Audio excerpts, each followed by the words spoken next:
श्री स्वामी समर्थ।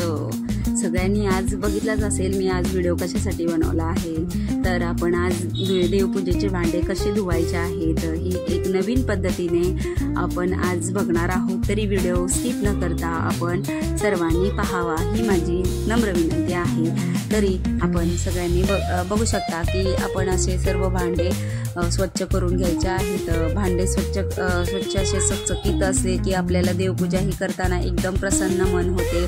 देवपूजेचे जर भांडे स्वच्छ असतील तर आपल्याला आपण सगळेजण विचारतात की भांडे आज किती चकचकीत आहेत असे सगळेजण बघतात। आणि तुम्ही ती असं मी जर केलेले आहे पद्धतीने तसं जर तुम्ही जर केली त्या ट्रिकचा वापर जर तुम्ही केला तर तुम्हाला हे लोक बोलू शकतात की तुम्ही काय वापरता नेमकं भांड्याला, की असे एवढे भांडे स्वच्छ कसे काय आहेत, काय नेमकं काय आहे ते तरी सांगा। तुमचे भांडे आम्ही 8 दिवसाने बघतोय तरी तुमचे भांडे आहे असे कसे आहेत।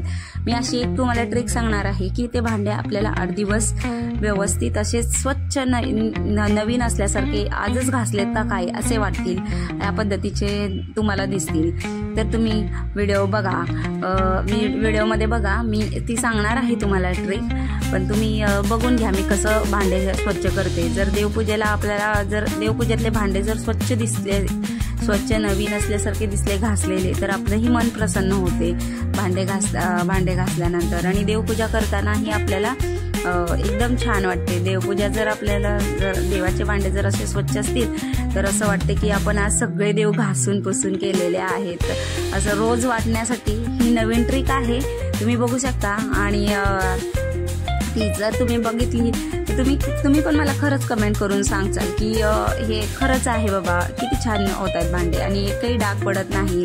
आणि जर मी असं सांगते म्हणून नाही, पण तुम्ही एक वेळ ही ट्रिक तुम्ही ट्राय तर करून बघा, मग तुम्हाला लगेचच फरक जाणवेल की आपण खरंच बाबा हे जर वापरलं तर आपण भांडे जसे आहेत तसे राहू शकतात आणि एकही डाग पडत नाही। त्यामुळे तर आपल्याला सारखं भांडे घासण्याचा असा त्रासही होत नाही। आणि देवपूजेचे भांडे जर आपण घासायचे म्हणले तर वेळही लागतो, म्हणून मग ही साधी सोपी पद्धत खूपच छान वाटते आपल्याला, जेणेकरून भांडे एकदम घाणही होत नाहीत आणि स्वच्छ एकदम नवीन चकचकीत असल्यासारखे वाटतात आपल्याला भांडे। तर मग आपण बघू शकताय की भांडे मी कसे घासते। सर्व असे भांडे व्यवस्थित पितांबरीने आपण घासून घ्यायचे आहेत, व्यवस्थित एकदम घासून घ्यायचे आहेत। सर्व थोडंसं पाणी टाकून घासून पितांबरी लावून असे मी घासते ना तसे तुम्ही व्यवस्थित घासून घ्यायचे आहेत। एकही डाग राहत नाही त्याच्यावर, नवीन असल्यासारखे भांडे दिसतात। मग बघू शकताय कसे भांडे घासते ते। असे भांडे घासले की आपल्याला मन पण प्रसन्न होते आणि देवपूजेचे आपल्याला सारखे पण भांडे घासावे लागत नाही। बघा मग मी कसे घासत आहे, असे तुम्ही भांडे घासून घ्या व्यवस्थित एकदम। भांडे घासले की आपण हे भांडे एक भांडे घासायचे आणि असं व्यवस्थित भांडे घासले की भांडे पण एकदम चकचकीत होतात। आणि मग 8 दिवस आपल्याला काहीच बघायची गरज नाही पडत की 8 दिवस आपल्याला आहे असे भांडे दिसतात। नाहीतर मग आपण जर नुसते जर भांडे घासले आणि धुवून पुसून व्यवस्थित ठेवले तर आपल्याला भांड्यावर लगेच डाग पडतात। थोडं जरी पाणी पडलं तरी आपल्याला डाग पडलेले दिसतात। तर हे डाग पडू नये म्हणून मी एक नवीन ट्रिक आणलेली आहे, ती ट्रिक तुम्ही पाहू शकता आणि तसं करूनही बघू शकता। तर मग बघा, मग मी एक अशी पावडर आहे, ती पावडर ना आपण रोजच्या वापरातली आहे, ती बघू शकताय आपण ती। आणि घरात 0 रुपये खर्च न करता आपल्याला ही ट्रिक आहे ती घरातल्या घरात आपण आजमावायची आहे। तर मग बघू शकताय आपण हे असं सर्व एक भांडे त्या पावडरीने आपण पुन्हा नंतर घासायचे आहेत। आपण पहिले पितांबरीने घासलेले आहेत भांडे, नंतर मग आपण ती पावडरीने व्यवस्थित स्वच्छ घासून घ्यायचे आहेत भांडे। सर्व भांडे असे व्यवस्थित घासून घेतले आणि मग नंतर ते आपण धुवून स्वच्छ घ्यायचे आहेत व्यवस्थित। आपण अशी पावडर लावून ते घासून घ्यायचे आहेत आणि असे स्वच्छ धुवून घ्यायचे सर्व भांडे, व्यवस्थित क्लीन करून घ्यायचे भांडे। बघा मी कसं व्यवस्थित एकदम हे करते। सर्व पितांबरीने घासले आहेत, नंतर ती एक पावडर आहे ती पावडरीने घासले आहेत। या पद्धतीने आपण सर्व भांड्याला पावडर लावून घ्यायचे आहे आणि मग नंतर आपण ते भांडे धुवून घ्यायचे आहेत। असं सर्व एक एक एक एक करून व्यवस्थित भांड्यांना ती पावडर लावून घ्यायची। त्या पावडरीमध्ये एवढी जादू आहे की आपल्याला समजेलच नंतर की कसा त्याचा उपयोग होतो। आपण असं सर्व व्यवस्थित भांडे घासून घेतले। पाहू शकताय बघा मी कसे घासत आहे ते भांडे। असे भांडे घासून घ्यायचे मस्त एकदम, सर्व छोटे छोटे सर्व भांडे घासून घ्यायचे। पितळेचे असो नाहीतर आपले तांब्याचे असू दे, हे दोन्ही हे साठी चांगले आहे ट्रिक। पितांबरीने घासून घ्यायचे प्रथमतः, नंतर मग ती पावडर लावायची आणि पावडरीने घासून घ्यायचे।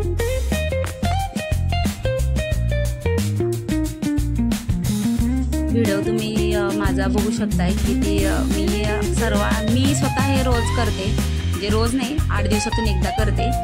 तर मला सगळेजण विचारतात की 8 दिवस झाले तरी पण तुमचे भांडे कसे काय चकचकतात एवढे। म्हणूनच मी म्हटलं चला मग आपण छोटासा एक व्हिडिओ करूया की जेणेकरून मला जसं माहीत आहे तसं सर्वांपर्यंत हा व्हिडिओ शेअर करा, तुम्हाला आवडला असेल तर, म्हणजे जेणेकरून मग आपल्याला कळून जाईल की हे भांडे घासले, अशा पद्धतीने भांडे घासले तर आपले भांडे एवढे 8 दिवस तरी त्याला क्लीन करण्याची पुन्हा गरज पडणार नाही आणि एकही डाग पडत नाही। त्यामुळे ही ट्रिक तुम्ही बघून घ्या, खूप गरजेची आहे ही ट्रिक। कारण सर्वच लोकांना असा कंटाळा येतो की बाबा आज भांडे घासायचे, खूप कंटाळा येतो, ते देवाचे भांडे घासायचे आहेत आणि याला तर वेळ लागतो आणि हातही खराब होतात। मेन म्हणजे तर ते हातही खराब होत नाहीत ती जर ट्रिक वापरली तर, आपले हात असे सॉफ्टच राहतात। म्हणून मग ही पद्धत खूपच चांगली आहे तसं म्हटलं तर। असे स्वच्छ करून घ्यायचे पुन्हा नंतर भांडे धुवून एकदम स्वच्छ। आणि जर आतमधले जर आपल्याला स्वच्छ करायचं असेल भांड्यांच्या तर मग आपण सायट्रिक ॲसिड आणि मीठ समप्रमाणात घ्यायचं आणि त्या भांड्यात भरून ठेवायचं। तर तांब्या जर असेल तर त्या तांब्यामध्ये तसं सायट्रिक ॲसिड आणि लिंबाचं सायट्रिक ॲसिड आणि मीठ हे दोन्ही मिळून मिक्स करून आपण पाण्याच्या तांब्या भरून ठेवायचं हे पाणी आणि चांगलं ढवळायचं। तर आतमधलेही स्वच्छ होतात भांडे, एकदम स्वच्छ होतात। मग असे नव्यासारखंच वाटते, आपण दुकानातून आजच आणले की काय असं दिसतील तुम्हाला भांडे एकदम। तर मग बघा मी असं स्वच्छ एकदम लावून घेत आहे, पीठ लावून ते घेत आहे व्यवस्थित। ते पावडर लावून छान आपण घासून घ्यायचे भांडे, असे धुवून घ्यायचे। बघा मी स्वच्छ असे धुवून सगळे नितळत व्यवस्थित ठेवायचे जेणेकरून त्याच्यावर पाण्याचा अंश राहू नये। अशा पद्धतीने आपण करून घ्यायचे आहेत भांडे स्वच्छ एकदम धुवून, एक एक एक एक करून व्यवस्थित ठेवायचे आहेत आणि असे नितळत ठेवायचे भांडे जेणेकरून त्याच्यामध्ये जास्त पाणी राहू नये। या ट्रिक प्रमाणे आपण करून घ्यायचं आहे। सर्व भांडे असे नितळत ठेवायचे छानपैकी। बघा मी कसे करते आहे ते भांडे असे व्यवस्थित आपण स्वच्छ करून घ्यायचे भांडे। पाहू शकता आपण कशा पद्धतीने मी करत आहे ते व्यवस्थित एकदम करून घ्यायचं। व्यवस्थित स्वच्छ धुवून भांडे घ्यायचे छान एकदम आणि असे नितळत ठेवून द्यायचे भांडे।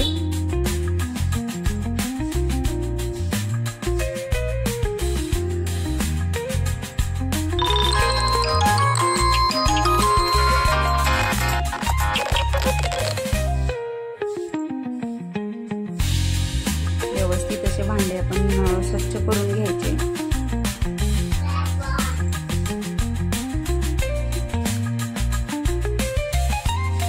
स्वच्छ असे आपण धुवून घेतले भांडे की ते असे नितळून ठेवून घ्यायचे आणि मग नंतर आपण ते भांडे स्वच्छ एका कपड्याने पुसून घ्यायचे व्यवस्थित एकदम। बघून घेऊ शकता आपण भांडे मी कसे एकदम स्वच्छ करत आहे, धुवून घेत आहे। तांब्याचे असो किंवा पितळेचे असो, हे भांडे आपण असे व्यवस्थित स्वच्छ करून घ्यायचे. एकदा पितांबरीने घ्यायचे आणि नंतर मग त्यानंतर पीठ जे आहे ते पीठ लावायचं आहे आपण. तर मग मी आता सांगू शकते की हे जे पीठ आहे ते बघा गव्हाचं पीठ आहे. हे आपल्या रोजच्या वापरातलं गव्हाचं पीठ आहे. या गव्हाच्या पिठाने जर भांडे आपण स्वच्छ केले तर त्यावर एकही डाग पडत नाही. आणि तुम्ही हे वापरून बघा आणि मग मला सांगा. त्यानंतर मग तुम्ही जर बघितलं तर तुम्ही मला खरंच कमेंट करून सांगाल, हो ताई खरंच आहे, हे खरंच आमचे भांडे खूप स्वच्छ निघाले, छान निघाले आमचे भांडे, असं तुम्ही स्वतः सांगाल की भांडे इतके छान कसे काय झाले आमचे आणि स्वच्छ एकदम नवीन असल्यासारखे भांडे दिसतात. बघून घ्या मी कसे भांडे घासले आहेत. आणि असे सगळे नितळत ठेवायचे भांडे. त्यानंतर मग स्वच्छ एक एक एक एक एक एक भांडे व्यवस्थित आपण पुसून घ्यायचे. स्वच्छ एकदम पुसून घ्यायचे, व्यवस्थित कोरडे करून घ्यायचे.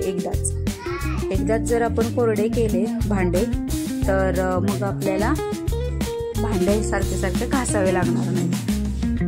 हे जर भांडे आपण घासले असे व्यवस्थित असे स्वच्छ करून घेतले तर मग आपल्याला सारखे भांडे घासावेच लागणार नाही. ही मी स्वतः सांगू शकते, गॅरंटी देऊ शकते की हे तुम्ही करू शकता. असं व्यवस्थित जर भांडे आपण स्वच्छ केले तर देवपूजेचे भांडे एकदम लखलखीत स्वच्छ होत जातात. बघून घ्या मी कसे व्यवस्थित एकदम करत आहे भांडे. हे असे सर्व एक एक भांडे घेऊन आपण स्वच्छ करू शकतो. एकदम स्वच्छ भांडे झाले की नवीन असल्यासारखे भांडे दिसतात. आपल्याला कोणी म्हणणारच नाही की हे जुने भांडे आहेत. कितीही जुने भांडे असू दे मग ते असे नवीनच्या नवीनच दिसू शकतात. बघा किती लखलखत आहेत भांडे, ते एकदम स्वच्छ लखलखत आहेत भांडे.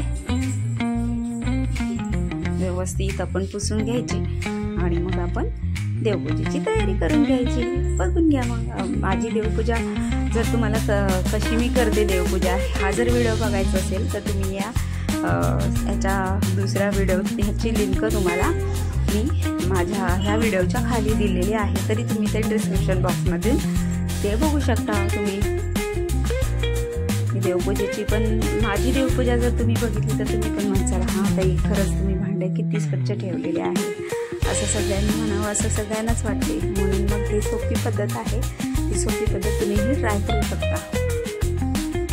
तुम्ही बघितली तर तुम्ही म्हणणारच बघून म्हणजे कशी पद्धत करते. अशाच पद्धतीने तुम्ही सर्वांनी करावी. भांडे हे स्वच्छ एकदम, जेणेकरून आपले भांडे स्वच्छ आणि छान दिसतील. देवपूजेला आपल्याला खूप छान वाटते. देवपूजा करताना नवीन भांडे असेल तर चकचकीत एकदम छान दिसतात भांडे. बघून घ्या. व्हिडिओ आवडला असेल तर लाईक करा, शेअर करा, कमेंट करा, जेणेकरून सर्वांना याचा फायदा व्हावा. ही ट्रिक जर सगळ्यांना कळाली तर सर्वांचे थोडेफार तरी टेन्शन जाईल की भांडेला एवढे डाग पडतात कसे काय. आता पडत नाहीये, त्यामुळे मग 8 दिवसातून आणि घाई गडबडीच्या असतात, त्यामुळे मग ही सोपी पद्धत खूप कामी येते. जेणेकरून मग आपण 8 दिवसानंतर किंवा 15 दिवसानंतर भांडे घासू शकतो देवपूजेचे. कारण आजकालच्या धावपळीमध्ये होत नाही आपल्याला सारखं भांडे घासणं. देवांची देवपूजा करण्याची पटापट आपण घाईमध्ये करून घेतो, त्यामुळे मग होऊ शकत नाही ना. मग हे जर डागच पडले नाहीत तर मग आपल्याला असं सारखं भांडे घासायची गरजही नाही पडत. असे स्वच्छ भांडे एकदम घासले की व्यवस्थित क्लीन होतात आणि स्वच्छ होतात भांडे. एकदम नवीन असल्यासारखे होतात भांडे. जर तुम्हाला माझा हा व्हिडिओ आवडला असेल तर लाईक करा, शेअर करा, कमेंट करा आणि तुमच्या मित्रमैत्रिणी असतील त्यांना हा व्हिडिओ शेअर करा, जेणेकरून दुसऱ्यांनाही त्याचा लाभ घेता येईल. ही ट्रिक सांगितली आम्हाला, जर आधी सांगितली असती कोणीतरी बरं झालं असतं असं वाटायला नको कुणाला. त्यासाठी तुम्ही हा व्हिडिओ सगळ्यांना पाठवून शेअर करा आणि व्हिडिओ आवडल्यास कमेंट करा. असं बोलून माझा व्हिडिओ इथेच थांबवत आहे. श्री स्वामी समर्थ. जय जय स्वामी समर्थ. श्री स्वामी समर्थ. जय जय स्वामी समर्थ. आणि असा जप माझा चालूच राहील अखंड. श्री स्वामी समर्थ, श्री स्वामी समर्थ. मी नेहमी श्री स्वामी समर्थ नामाचा हा जप माझा अखंड राहतच असतो. तरी तुम्हाला पण जपाचा पण लिंक मी आहे, तर माझ्या चॅनलवर जाऊन तुम्ही जपाचं पण व्हिडिओ लावून जपसुद्धा ऐकू शकता. श्री स्वामी समर्थ, श्री स्वामी समर्थ, श्री स्वामी समर्थ, जय जय स्वामी समर्थ असं म्हणून मी माझा व्हिडिओ इथेच थांबवत आहे. श्री स्वामी समर्थ, श्री स्वामी समर्थ.